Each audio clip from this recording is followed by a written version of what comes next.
أعوذ بالله من الشيطان الرجيم. بسم الله الرحمن الرحيم. ولا تقف ما ليس لك به علم إن السمع والبصر والفؤاد كل أولئك كان عنه مسؤولا. ولا تمش في الأرض مرحا إنك لن تخرق الأرض ولن تبلغ الجبال طولا. كل ذلك كان سيئه عند ربك مكروها. ذلك مما أوحى إليك ربك من الحكمة. ولا تجعل مع الله إلها آخر فتلقى في جهنم ملوما مدحورا. صدق الله مولانا العظيم. الصلاة والسلام عليك يا سيدي يا رسول الله. الصلاة والسلام عليك يا سيدي يا حبيب الله. الصلاة والسلام عليك يا سيدي يا شفيع المذنبين. وعلى آلك وأصحابك يا سيدي يا رحمة للعالمين.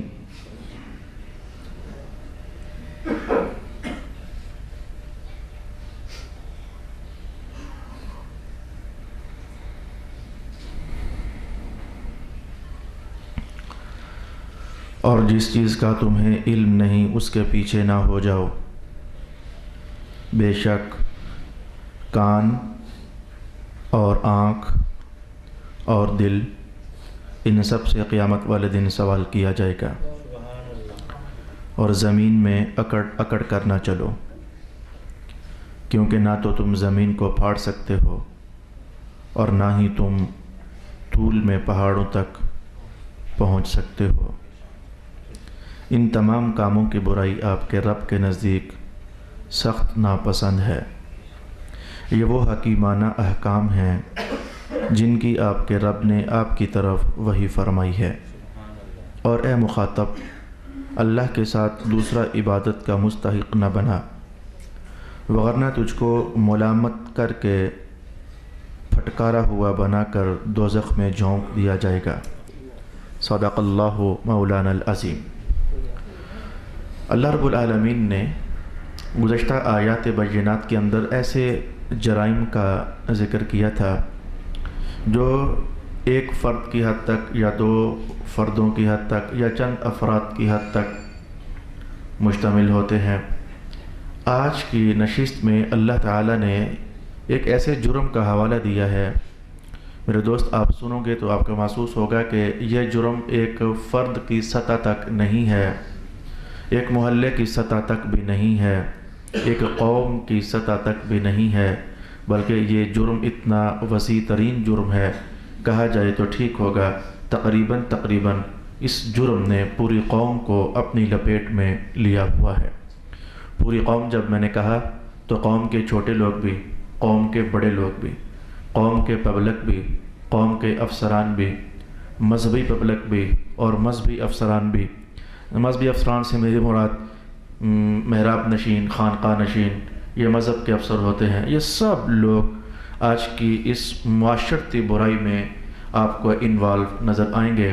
آخر وہ کون سی چیز ہے جس کی طرف رب کائنات نے ان آیات بینات میں اشارہ کیا ہے؟ میرا عنوان تو پہلے ہی آیت پر سمٹ جائے گا. اگلی دو آیات میں نے اس لیے ساتھ چلا دیں کہ چلیں ان میں جو کچھ بیان ہوا وہ اس سے قبل کہیں نہ کہیں ہم سیکھ چکے ہیں. تو رب کائنات نے ارشاد کیا لا تقف، قفا نہ کرو. یہ وقف کھڑا ہونا یہ وہ نہیں ہے، وہ وقفہ ہوتا ہے. یہ لا تقف ہے، یہ قفا سے بنا. میں بتاتا ہوں یہ قفا کیا ہوتا ہے. جس چیز کا تجھے علم نہیں تو اس کا قفا نہ کرو. عربی زبان میں قفا یہ ہمارے سر کے پیچھے، یہ گردن کا جو پچھلا حصہ ہے، ہم پنجابی میں اسے کھتی کہتے ہیں، اردو میں اسے گدی بول دیتے ہیں. تو یہ علاقہ ہوتا ہے جہاں سزا کے طور پر تھپڑ لگاتے ہو بچوں کو، تو اسے عربی زبان میں قفا کہا جاتا ہے. تو یہ انسان کے وجود میں ذرا پچھلی طرف ہوتی ہے. تو چونکہ یہ پچھلی طرف ہوتی ہے تو اس لیے لفظ قفا بول کر کے تو پیچھے ہونا اور پیچھے چلنا کچھ ایسا معنی مراد اس سے لے لیا جاتا ہے. تو رب کائنات نے کہا کہ جس چیز کا تجھے پتہ نہیں اس کے پیچھے مت چل. یہ ایک مختصر سا جملہ ہے۔ قرآن حکیم کے کئی موقعوں پر آپ محسوس کرو گے جملہ ایک مختصر ہوتا ہے لیکن اس کا دائرہ اتنا وسیع ہوتا ہے کہ کہا جا سکتا ہے کہ بہت سارے عنوانات اس کی لپیٹ میں آ جاتے ہیں، جیسے کہ رسول پاک علیہ السلام یہ سمجھائیں کہ ایک مسلمان دوسرے مسلمان کو اذیت نہ دے۔ ایک جملہ ہی تو ہے لیکن آپ کو جاننا چاہیے کہ یہ ایک جملہ ڈھیروں سارے عنوانات کو اپنی لپیٹ میں لیے ہوئے ہے۔ کسی کا مال ہڑپ کر کے اذیت نہ دو، کسی کے ساتھ چیٹنگ کر کے اذیت نہ دو، کسی کے ساتھ جھوٹ بول کر اذیت نہ دو، کسی کی عزت پر حملہ کر کے تو اس کو اذیت نہ دو۔ مذہب کے اور معاشرے کے ڈھیروں عنوانات اس ایک جملے میں جیسے سمجھے جا سکتے ہیں، ایسے ہی رب کائنات کا یہ کلام کہ جس چیز کا تجھے علم نہیں اس کے پیچھے مت چلو۔ اس بات کو آج میں آپ کے سامنے کم از کم 4 طریقوں میں سے 2 طریقے وقت کی حالات کے پیش نظر بتاؤں گا کہ اس جملے کا معنی کیا ہے۔ آئیں ذرا ہم پہلے قرآن حکیم کے دوسرے مقام سے اس آیت کا ترجمہ اور معنی تلاش کرنے کی کوشش کرتے ہیں۔ کافروں کے بارے میں رسول پاک علیہ السلام تشریف فرما ہوئے تو صاف صاف اعلان کیا کہ یہ جو تمہارے بت ہیں یہ تو غلط ہے، یہ تو خدا ہے ہی نہیں، خدا کی یہ شان ہی نہیں ہوتی، خدا کی شان تو کچھ اور ہوتی ہے۔ تو بہت کچھ تعارف پیش کیا رسول پاک علیہ السلام نے اللہ رب العالمین کے متعلق، اور بہت ڈی گریڈ کیا بلکہ زیڈ گریڈ کیا ان بتوں کو کہ یہ تو خدا نہیں ہو سکتے ہیں۔ تو اب ان کافروں کا جواب رسول اللہ کے نام آگے سے کیا ہوتا وہ جواب سنیے۔ تو وہ جواب یہ تھا کہ ما وجدنا علیہ آباءنا، ہم اس مذہب کو کیسے چھوڑ سکتے ہیں کہ جس پر ہم نے دیکھا کہ ہمارا باپ چلتا رہا، ہمارا دادا چلتا رہا، ہمارے رشتہ دار چلتے رہے، ہمارے بڑے چلتے رہے، اس مذہب کو ہم چھوڑ نہیں سکتے ہیں۔ تو ان کے اس نظریے کو اللہ تعالیٰ نے ان الفاظ میں ارشاد کیا، ان ہی الا اسماء سمیتموها، یہ جو لات، یہ منات، یہ عزا، یہ شعرا، یہ جو نام ہیں یہ صرف نام ہی ہیں، یہ خدا نہیں ہے، یہ صرف نام ہے جو تم لوگوں نے رکھے ہوئے ہیں اور تمہارے آباء و اجداد نے رکھے ہوئے ہیں۔ ما انزل اللہ بها من سلطان، اللہ نے کوئی دلیل اتاری نہیں ہے کہ یہ رب ہیں، کوئی دلیل اللہ کی طرف سے نازل نہیں کی گئی۔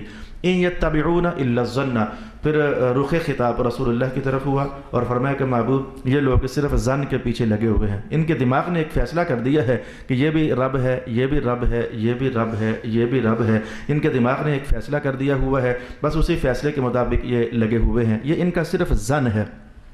ان یتبعون الا الظن، یہ صرف ظن کی پیروی کر رہے ہیں۔ وما تهوى الانفس، اور یہ اپنے نفس کی خواہشات کی پیروی کر رہے ہیں۔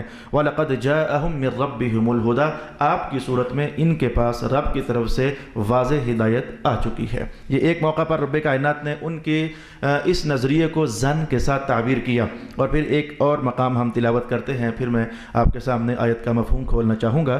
وَإِذَا قِيلَ إِنَّ وَعْدَ اللَّهِ حَقٌّ وَالسَّاعَةُ لَا رَيْبَ فِيهَا، جب ان کافروں سے کہا جاتا ہے کہ اللہ تعالیٰ کا وعدہ برحق ہے اور قیامت آنے والی ہے، قُلْتُمْ مَا نَدْرِي مَا السَّاعَةُ، کہتے ہیں یہ قیامت کیا ہوتی ہے، ہم تو اس کو نہیں جانتے ہیں۔ إِن نَظُنُّ إِلَّا ظَنًّا، یہ تو صرف گمان ہے، وما نحن بمستيقنين، ہمیں یقین نہیں ہو رہا کہ مرنے کے بعد بھی اٹھا جا سکتا ہے، یہ بس ایک گمان ہے، ایک خیال ہے۔ تو مذہب کے ایک اہم ترین عنوان کو جھٹلا دیا، ادھر بھی اور ادھر بھی، ادھر خدائی عنوان کو جھٹلایا، ادھر قیامت والے دن کھڑا ہونا ہے اس عنوان کو جھٹلایا، انکار کر دیا۔ دونوں عنوانات برحق تھے، انکار کر دیا، اور ان دونوں عنوانات کے متعلق یہ خود اور ان کے آباء و اجداد نہیں جانتے تھے، لیکن یہ اس پر ڈٹے ہوئے تھے۔ تو انہوں نے اس عنوان کو مذہب سمجھ لیا، انہوں نے لات کو مذہب جان لیا، انہوں نے منات کو مذہب جان لیا، اپنے ہی گمان کے مطابق۔ یہ علم یقین نہیں رکھتے تھے، ایک خود ہی سے فیصلہ کر چکے تھے یہ لوگ اور ان کے آباء و اجداد کہ لات، منات، عزا یہ سب رب ہیں، قیامت والے دن ہم نے حساب دینے کے لیے نہیں اٹھنا ہے، اور اس جیسے بہت ساری چیزیں۔ تو اس بات کو رب کائنات نے اب ہمارے سامنے جو آیت ہے فرمایا کہ لا تقف ما لیس لک بہ علم، جس بات کا تمہیں علم نہیں ہے تم اس کے پیچھے کیوں پڑتے ہو؟ یہ تو صرف ظن ہے، یہ رب ہے، یہ صرف ظن ہے، اس کو تم نے خدا مانا، یہ صرف ظن ہے، یہ علم تو نہیں، یقین تو نہیں، یہ علم تو نہیں، تم نے کہا مرنے کے بعد نہیں اٹھنا، یہ ایک صرف ظن ہے، یہ کوئی یقین تو نہیں۔ میں یہاں سے یہ تاریخی پس منظر کہنے کے بعد کہ انہوں نے جھوٹے خداؤں کو سچا خدا سمجھا ہوا تھا، قیامت والے دن اٹھنا ہے اس کا انکار کیا ہوا تھا، اور اس کو وہ اپنا مذہب تصور کر رہے تھے۔ بس یہ تھا تاریخی پس منظر، جہاں سے میں کشیدنا چاہتا ہوں کچھ آج کے ماحول کے لیے۔ بغیر علم کے کچھ چیزیں جن کو مذہب بنا دیا جائے حالانکہ وہ مذہب نہیں ہوتی، ہمیں ان کا مذہب ہونا معلوم نہیں ہوتا، ہم انہیں مذہب سمجھ لیتے ہیں اور اس کے پیچھے چل پڑتے ہیں۔ رب کائنات نے اس سے منع کیا۔ ہمارے معاشرے کے اندر بہت ساری چیزیں ایسی ہیں. یہ آیت کی تفسیر نمبر 1 ہے، لا تقف ما لیس لک بہ علم، جس چیز کا تجھے علم نہیں اس کے پیچھے مت چل. تو تفسیر نمبر 1 مذہب کے حوالے سے میں نے کہنا چاہی کہ بہت ساری چیزیں ہم سمجھ بیٹھتے ہیں خود ہی اپنے گمان سے کہ یہ مذہب ہیں، حالانکہ وہ مذہب نہیں ہوتی. ہمیں ان کے مذہب ہونے کے بارے میں علم نہیں ہوتا. ہمارا خیال کہہ رہا ہوتا ہے کہ یہ مذہب ہیں، ہمارا ظن کہہ رہا ہوتا ہے کہ یہ مذہب ہیں. انہیں مذہب سمجھ کر ہم فالو کرنے لگ جاتے ہیں اور ایک زمانے تک چلتے رہتے ہیں اسی ذہنی اختراع کے مطابق. تو اس سے رب کائنات نے منع کیا. یہ ایک ضابطے کی حیثیت میں نے آپ کے سامنے بیان کی. اس کی امثلہ آپ کے سامنے میں کہنا چاہوں گا. میں کافی دیر تک بیٹھ کر کے اپنے گھر میں سوچتا رہا تو ڈھیروں ساری مثالیں میرے سامنے آئیں. وہ جو ڈھیروں ساری مثالیں ہیں اس کے بارے میں نے فیصلہ کیا کہ میں انشاءاللہ العزیز میرا کوئی یہ صورت کسی طرف پہنچے تو میں معاشرے کے وہ مسائل جو لوگ سمجھتے ہیں کہ مسائل ہیں حالانکہ وہ مسائل نہیں ہیں اور یہ ڈھیروں سارے ہیں، ان کو میں کلیکٹ کر کے تو ترتیب کے ساتھ آپ کے سامنے انشاءاللہ العزیز بیان کروں گا. اور ہماری بے راہ رویاں، ہماری مذہب کے حوالہ جات میں خود اختراعیاں، یہ ہمیں بہت سارا نقصان دے رہی ہیں اور انگلیاں اٹھانے اور مذہب پر تہمتیں لگوانے کا اہتمام کر رہے ہیں ہم لوگ. میں انشاءاللہ العزیز وہ ساری باتیں آپ کے سامنے بیان کروں گا. اب ہم یہ عنوان سیکھنے لگے ہیں کہ جس بات کا تجھے علم نہیں کہ یہ مذہب ہے کہ نہیں، تجھے اس بات کا علم نہیں، تو نے اسے مذہب جان لیا اور اس کے مطابق عمل شروع کر دیا. ایسا نہ کر. رب کائنات نے منع فرمایا. پہلے اس کی جانچ کرو، پڑتال کرو، کسی عالم کے پاس جاؤ، کسی کتاب کو پڑھو، قرآن و سنت کا جائزہ لو. اس کے بعد جب کلیئر ہو جائے کہ یہ مذہب ہے پھر اس کے مطابق عمل کرو. کچھ باتیں تو ایسی ہیں جو کلیئر ہو چکی ہیں. نماز مذہب ہے، روزہ مذہب ہے، حج مذہب ہے، زکوٰۃ مذہب ہے، اخلاق حسنہ مذہب ہے، خیرات و صدقات مذہب ہے، درود و سلام مذہب ہے. کچھ چیزیں ایسی ہیں جو بالکل کلیئر اور واضح ہیں کہ مذہب ہے، لیکن کچھ باتیں ایسی ہیں جو مذہب نہیں لیکن ہم سمجھتے ہیں کہ مذہب ہیں اور پھر ہم اس پر عمل کر رہے ہیں. رب کائنات نے کہا ایسا نہیں کرنا جب تک کلیئر نہ ہو جائے کہ مذہب کیا ہے. لا تقف ما لیس لک بہ علم، جس چیز کا تجھے علم نہیں اس کے پیچھے مت چل. آئے میں اس کی مثال نمبر 1 کہنا چاہوں گا. چونکہ توہمات میں 2 طبقے زیادہ ہیں، توہمات میں 2 طبقے زیادہ واقع ہوئے ہیں. ایک عورتوں کا طبقہ اور ایک ان پڑھ لوگوں کا طبقہ. ان لوگوں کو توہمات بہت تنگ کرتے ہیں. خود ہی سے خیال آ گیا تو پھر اسی پر جم گئے تو زمانہ تک سوچتے رہے اور پھر فیصلہ کر دیا یہ مذہب ہے. یہ توہمات، انہیں کہتے ہیں توہمات. میں اس کی مثال کہنا چاہوں گا. اب عملی کاروائی ہماری اب یہاں سے شروع ہوئی. ابھی تک تو میں آپ کو سمجھانا چاہ رہا تھا کہ ہم آج کیا سیکھنا چاہیں گے. اب ہم جو سیکھنے لگے ہیں عملاً 1 2 3 4 5 6 ہم وہ چیز اب سیکھنے کا اہتمام کریں گے. خواتین کے ہاں معروف ہے کہ بدھ والے دن کپڑے نہیں دھوئے جاتے اور یہ کئی مردوں کے اندر بھی یہ بات ہے. کہاں سے آئی؟ آپ کو معلوم ہی نہیں اور مجھے بھی معلوم نہیں اور شریعت کو بھی معلوم نہیں. یہ بات کہاں سے آئی؟ اور زمانوں سے اس پر عمل چل رہا ہے. کہیں معروف ہے کہ منگل کو کپڑے نہیں دھونے چاہیے. چند دن پہلے بلکہ ایسا ہوا کہ علامہ سجاد نے مجھے فون کر دیا، کہنے لگے یہ کون سی حدیث ہے جو آپ نے لوگوں کو سنا دی ہے کہ منگل کو کپڑے نہیں دھونے چاہیے؟ میں نے کہا کوئی حدیث نہیں ہے. کہنے لگا ایک صاحب کہہ رہے تھے. میں نے کہا ہے. میں نے کہا یہ اس کا اپنا ظن ہے، یہ اس کا اپنا خیال ہے.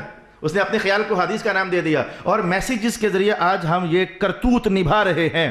مذہب نہیں ہوتا کہہ دیتے ہیں قال ابو بکر. جو بات اچھی لگ گئی قال عمر، جو بات اچھی لگ گئی قال رسول اللہ. ڈرو اللہ سے. رسول اللہ علیہ السلام نے ارشاد کیا من کذب علی متعمدا فلیتبوأ مقعدہ فی النار. جو بندہ جھوٹی بات میری طرف منسوب کرتا ہے اور کہتا ہے کہ رسول اللہ نے ارشاد کیا حالانکہ میں نے ارشاد نہیں کیا، یہ کوئی کار خیر نہیں ہے، اپنا ٹھکانہ دوزخ میں تیار کر لو. کوئی سی بات تمہیں اچھی لگ جائے تو کسی بڑی ذات کی طرف نسبت کرتے ہوئے اسے میسج بنا کر کے کنوے کر دیتے ہو. اللہ تعالیٰ سے ڈرو، بچو اس بات سے. تو جس بات کا علم نہیں، اچھا جی بدھ والے دن کپڑے نہیں دھونے، بھائی اس کا مذہب سے کوئی تعلق نہیں. جی منگل کو کپڑے نہیں دھونے، بھائی مذہب سے اس کا کوئی تعلق نہیں. جی جمعے والے دن صفائی، ایک صاحب نے تو یہاں تک پوچھ لیا جی سنا ہے کہ جمعے والے دن صفائیاں نہیں کرنی چاہیے. اور میں نے کہا خدا کے بندو جمعہ تو ہے ہی صفائیوں کا دن. حضور رحمت عالم نے فرمایا کہ جمعہ پڑھنے کے لیے جاؤ، نہاؤ دھوؤ، کپڑے صاف پہنو، خوشبو لگاؤ، تیل لگاؤ، کنگھا کرو. جمعہ تو ہے ہی صفائیوں والا دن. تو آپ کہتے ہیں جمعے کو صفائی نہیں کرنی چاہیے. مثال نمبر 1 میں نے آپ کے سامنے فائنل کی. مذہب نہیں اور لوگ اس کو آج تک مذہب سمجھ رہے ہیں. آگے بڑھ جائیے. سفر کے مہینے میں شادی کرنا منحوس ہے. یہ لوگوں کی ہاں ایک بات چل رہی ہے. بھئی کیا وجہ ہے؟ سفر کے مہینے میں شادی کیوں نہیں کر سکتے؟ رسول اللہ علیہ السلام نے منع نہیں فرمایا. قرآن حکیم نے منع نہیں فرمایا. آپ لوگوں نے اس بات کو مذہب بنا کر کے تو اپنی شادیوں کے اور نئی زندگیوں کے فیصلے کی بنیاد یہ رکھ لی کہ سفر کے مہینے میں شادی نہیں کر سکتے. بتا رہا ہوں کہ یہ مذہب نہیں ہے. لا تقف ما لیس لک بہ علم. جس چیز کے بارے میں آپ کو علم نہیں ہے تو آپ نے کیوں اسے مذہب بنا لیا؟ ان بتوں کے بارے میں وہ یہ سمجھتے تھے کہ یہ رب ہے، حالانکہ ان کا علم پختہ نہیں تھا، وہ صرف گمان تھا. ان کا علم ہوتا تو انہیں یقین ہوتا کہ رب ایسے نہیں ہوتے، رب تو کچھ اور کمالات والا ہوتا ہے اور اوصاف والا ہوتا ہے. تو اچھا، میں نے دوسری مثال کہی کہ سفر کے مہینوں میں شادیاں نہیں کرنی چاہیے. یہ مذہب نہیں ہے، یہ لوگوں کا ایک اختراعی نظریہ ہے جس کے مطابق عمل چل رہا ہے. کچھ مجھے رک کر کے تو سوچ کر کے تو سینسیٹیو قسم کے مسائل، کیونکہ میرا زیادہ خطاب، میں نے کہا توہمات میں خواتین زیادہ ہیں، توہمات میں ان پڑھ طبقہ زیادہ ہے. تو میں اگر قرآن حکیم میں ایسی باتیں نہ ہوتی تو شاید میں نہ کہتا، لیکن چونکہ ہیں تو میں الفاظ کے ہیر پھیر سے الفاظ کو لپوٹ کر میں کہہ دیتا ہوں. جیسے کہ یہ بات ہے کہ اللہ رب العالمین نے حکم جاری کر دیا کہ کچھ ایام ایسے ہوتے ہیں کہ خواتین نماز نہ پڑھیں. یہ اللہ رب العالمین کا حکم ہے، رسول اللہ کا حکم مبارک ہے. تو جو تعطیل اور چھٹی کے ایام ہیں تو ان کے بارے میں کچھ ایسا بعض علاقوں میں چلتا ہے کہ ان ایام میں اگر نماز نہیں پڑھنی ہے تو کھانا بھی نہیں پکا سکتے. نماز نہیں پڑھنی ہے، یہ تو مذہب تھا. جو ساتھ آپ نے یہ لگا دیا کھانا نہیں پکا سکتے، یہ مذہب نہیں ہے، یہ آپ کے ظن کا نتیجہ ہے. ساتھ آپ نے یہ بھی لگا دیا کہ ان ایام میں، ان چھٹی کے ایام میں خواتین نے جو کچھ پہنا ہوتا ہے، جیسے کہ بالیاں، جیسے کہ پراندہ، جیسے کہ گت کے ساتھ لگنے والے کلپس اور بہت کچھ، جیسے کہ چوڑیاں، تو ہماری جو جیسے رنگز، یہ ہماری جو بڑی پرانی عورتیں ہیں، مائیں ہیں، دادیاں ہیں گھروں میں، وہ حکم جاری کرتی ہیں ان سب کو بھی دھوو. یہ مذہب نہیں ہے، یہ آپ کا خیال ہے. اللہ کا حکم جہاں تک ہے وہاں تک مذہب ہے، اس سے آگے آپ لوگوں کے اختراعات ہیں، وہ مذہب نہیں ہے. تو آپ نے محسوس کیا کہ تعطیل کے ایام میں یہ کہنا کہ جو پہنا ہے یہ سب دھوو، یہ مذہب نہیں، یہ آپ کا خیال ہے، توہم ہے آپ کا، وہم پرستی ہے آپ کی. اور پھر یہ کہہ دینا کہ کھانا نہیں پکانا، یہ محض مجھے تو حدیث کے الفاظ یوں پڑھتے ہیں کہ یہ تو یہودیوں کا تصور ہے اور یہ ان کا کانسیپٹ ہے کہ ان ایام میں خواتین کو بالکل اتنا الگ تھلگ کر دو کہ ان کے برتن بھی الگ. رسول اللہ علیہ السلام نے اس سے روکا، منع فرمایا کہ ان کے برتن بھی الگ. تبھی اچھا اس سے اتنا منع کیا کہ آپ نے عملی اسوہ کامل سامنے یوں کر دیا کہ اللہ کی طرف سے چھٹی کے ایام آ گئے تو رسول اللہ علیہ السلام نے کہا عائشہ آؤ مل کر کھانا کھاتے ہیں. چھٹی کے ایام آئے تو کہا کہ مل کر کھانا کھاتے ہیں، اور پھر مل کر کھانا کھانے پر ہی اکتفا نہ کیا.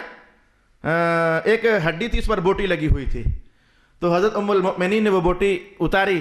بعض اوقات ہوتا ہے کہ کچھ پیسز بوٹی کے وہ ہڈی کے ساتھ لگے رہتے ہیں اور ہڈی ہم رکھ دیتے ہیں. تو انہوں نے چکی لگائی اور ایک بائٹ لی اور وہ دانتوں کے ساتھ بوٹی کاٹی اور ہڈی نیچے رکھی، اور ابھی اس پر کچھ گوشت تھا. تو رسول اللہ علیہ السلام نے سمجھایا کہ دیکھو میں محمد جو دین لے کر آیا ہوں اس میں یہ جائز ہے. حضور نے وہی ہڈی اٹھائی اور جو ساتھ تھوڑا گوشت باقی لگا ہوا تھا اسے اپنے دانتوں سے نوچ کر اتارا. یہ تو زمانہ جاہلیت کا رسم ہے اور یہ تو زمانہ جاہلیت کی کہانی ہے جس کو آج ہم نے مذہب سمجھ لیا. میں نے تیسری مثال بھی آپ کے سامنے کہہ دی، یہاں تک بھی کہہ دیا گیا کہ فیڈ نہیں کرانی. بھائی یہ عملی مسائل آخر کہاں سے لاؤ گے؟ اگر ہم لوگ بھی بیان نہ کریں، آپ لوگ سیکھو نہ، تو آخر کہاں سے لاؤ گے؟ کہاں سے سیکھو گے؟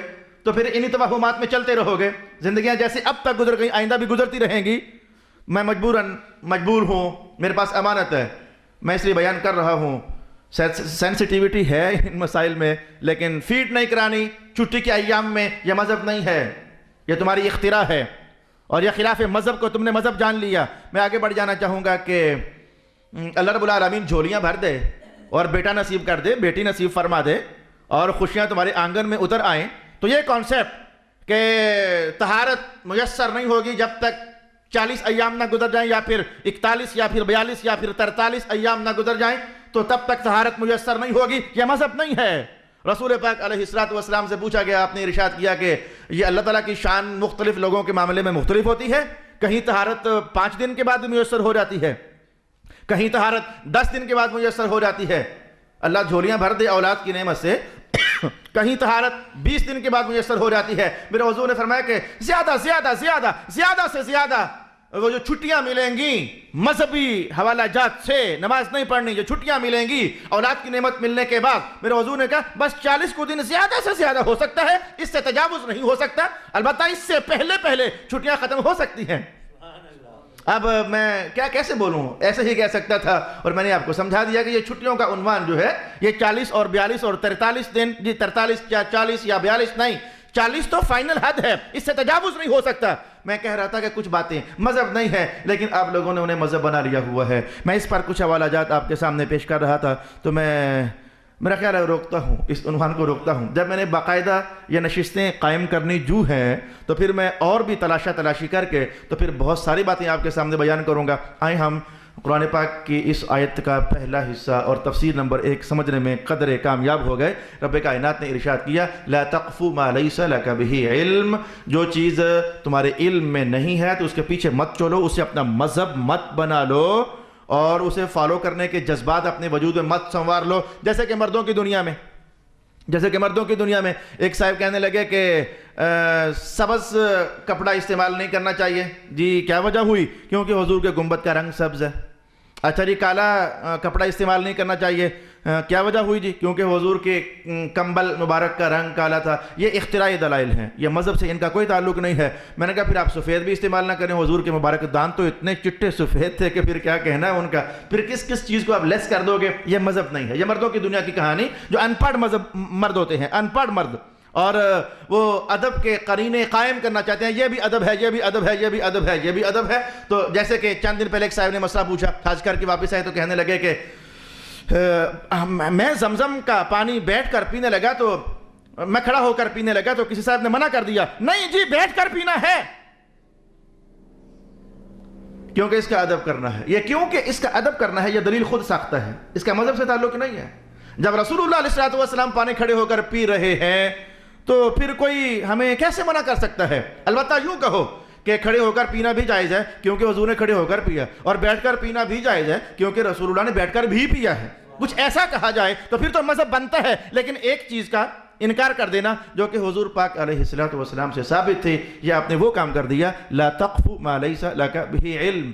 آپ کے یہاں بندہ فوت ہو جائے، میں ذرا کچھ جاہل مردوں کی کہانی آپ کو بتا رہا ہوں۔ گھر کا باپ فوت ہو گیا، آپ لوگ کیا کرتے ہو؟ اتنا بڑا جرم کرتے ہو کہ فی الحال آپ کے تصور میں نہیں کہ کتنا بڑا جرم۔ باپ فوت ہو گیا، آپ نے ایسا کیا کہ ابا جان نے وہ جو لباس پہنا تھا، ویسٹ کوٹ پہنی تھی، وہ جو جوتے پہنے تھے، وہ سب اٹھائے اور اٹھا کر کے تو مسجد کے مولانا صاحب کو دے دیے۔ کیا ہوا؟ یہ کیوں اٹھا کر بھیج دیے؟ ڈر لگتا ہے کہ موت کسی اور پر نہ آ جائے، مرتا ہے تو مولوی صاحب مرے، ڈر لگے آپ کو؟ مسجد کے مولانا مر جائے، ہمارے گھر میں کوئی اور نہ مرے۔ یہ آپ نے اتنا بڑا جرم کر دیا۔ آپ کو پتہ ہے کہ ابا جی نے وہ جو قمیص پہنا تھا اس کے ساتھ ایک ہی آیت ہے، اور اس آیت پر عمل ابھی ہونا تھا، آپ نے وہ عمل ضائع کر دیا، ڈسٹرب کر دیا۔ قانون وراثت کا تعلق اب تھا۔ ابا جی حضور نے جو کچھ چھوڑا ہے، حتیٰ کہ بنین جو پہنی ہوئی ہے، حتیٰ کہ گلابز، حتیٰ کہ جرابیں، حتیٰ کہ جوتے، آپ لوگوں کے گمان میں یہ چیز ہے نہیں ہے نا؟ کبھی ایسا سوچا نہیں آپ نے؟ لیکن قانون وراثت ابا جی کی جراب کے ساتھ بھی تعلق پکڑتا ہے، ابا جی کے ان کپڑوں کے ساتھ تعلق پکڑتا ہے، جو بوٹ پہنے ہوئے تھے ان کے ساتھ تعلق پکڑتا ہے، جو گھروں میں چپلیاں پڑی ہوئی تھیں ان کے ساتھ تعلق پکڑتا ہے۔ آپ نے وہ سب البا ملبا اٹھایا اور اٹھا کر کے بس جس کو بھی دیا، یا پھر آپ نے غسل دیا تو غسل دینے کے بعد وہ ٹاول استعمال کیا۔ اب آپ کو خطرہ لگ گیا، پتہ نہیں کس بات کا۔ اب یہ ٹاول تولیہ ہم گھر میں استعمال نہیں کر سکتے، یہ ایک ایسا خطرہ لگ گیا، آپ نے وہ بھی اٹھایا اور اٹھا کر کے چلیں یہ شامت بھی مولانا سر کے سر ڈال دی کہ مولوی صاحب یہ تولیہ استعمال کریں آپ، یہ بھی آپ نے انہی کے سر ڈال دی۔ یہ بھلا ہو ان مولاناؤں کا، یہ اب سب کی موتوں کے بوجھ اٹھائے ہوئے پر مرے نہیں ابھی تک۔ آپ کو پتہ نہیں کیا خطرہ تھا، لیکن یہ ابھی تک مرے نہیں ہیں۔ یہ وہ ہمارے ہاں جہالتیں ہیں جو زمانوں سے پائی جا رہی ہیں، اور ان کا بیان بھی نہیں ہو سک رہا۔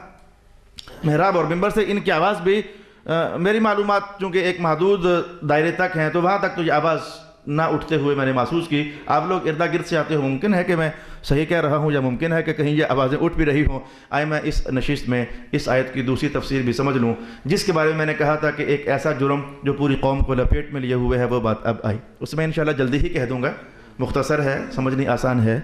لا تقف ما لیس لک بہ علم، جس چیز سے تجھے علم نہیں اس کے پیچھے مت چل۔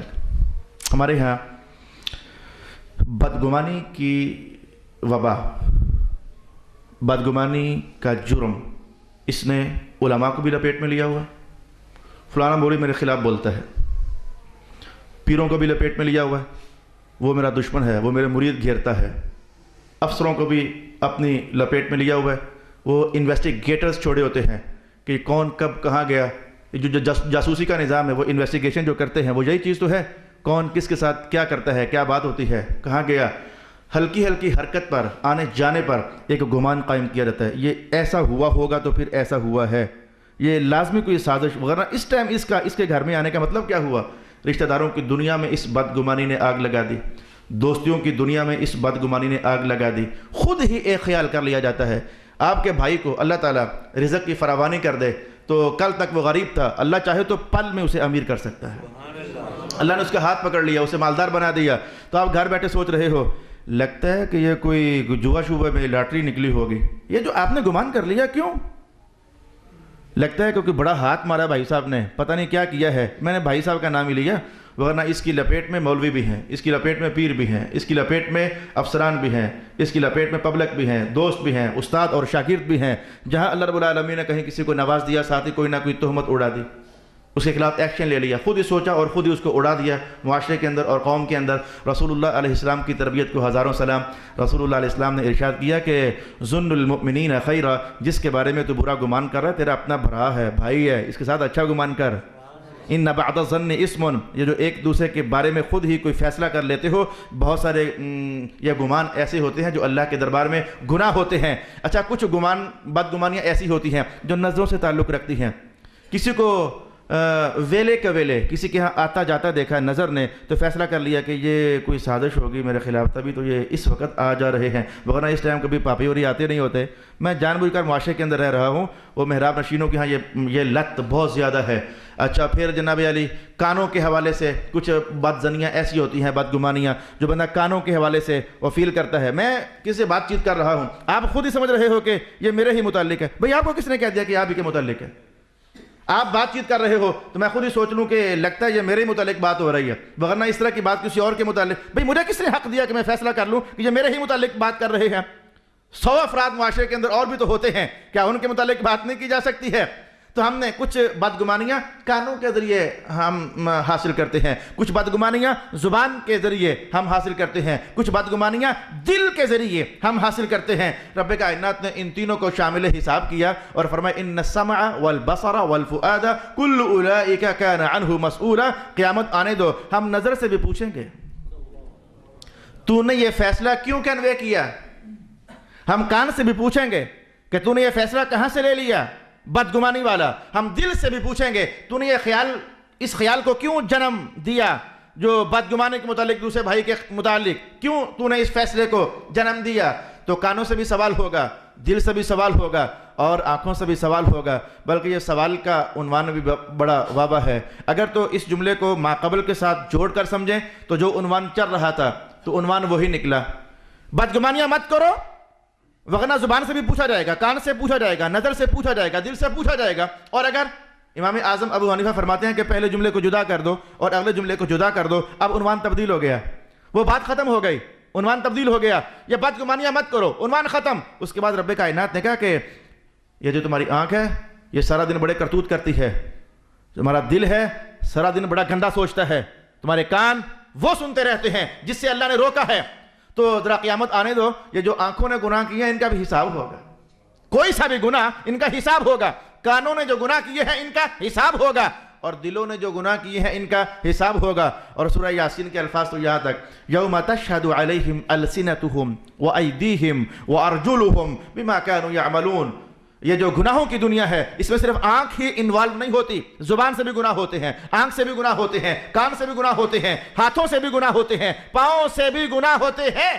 تو رب کائنات نے کہا کہ قیامت کا دن ہوگا، یہ ہاتھ بھی بولیں گے، یہ پاؤں بھی بولیں گے، یہ زبانیں بھی بولیں گی، یہ آنکھیں بھی بولیں گی، یہ کان بھی بولیں گے اور پھر یہ دل بھی بولے گا، کون کہاں کیا کرتا رہا۔ آئیں اس تناظر میں اللہ تعالیٰ کے اس پیغام کو سمجھنے کی کوشش کرتے ہیں۔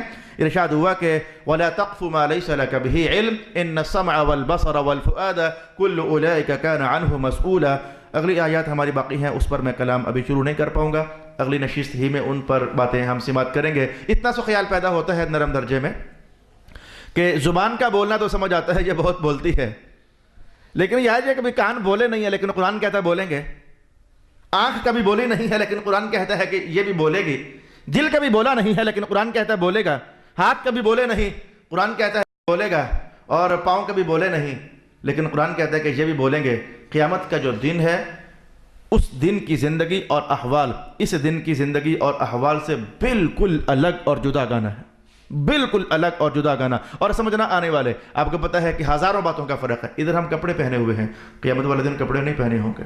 ادھر ہمارے پاس جوتے ہیں، ادھر ہمارے پاس جوتے نہیں ہوں گے۔ ادھر ہم روٹی کھاتے ہیں، وہاں کئی سال گزر جائیں گے۔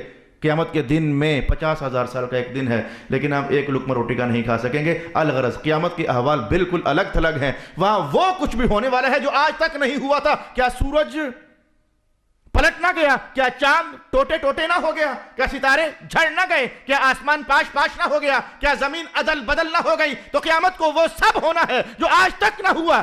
تو جہاں اتنا بڑا کچھ ہو گیا جو آج تک نہ ہوا، تو آنکھ کا بولنا کوئی اتنا مشکل تو نہیں ہے، ہاتھ کا بولنا اتنا مشکل تو نہیں ہے، پاؤں کا بولنا اتنا مشکل تو نہیں ہے، دل کا بولنا اتنا مشکل تو نہیں ہے۔ لا تقف ما لیس لک بہ علم، بدگمانیوں سے اپنے آپ کو بچا لو، وگرنہ ان بدگمانیوں کا بڑا سخت اور کڑا حساب ہوگا۔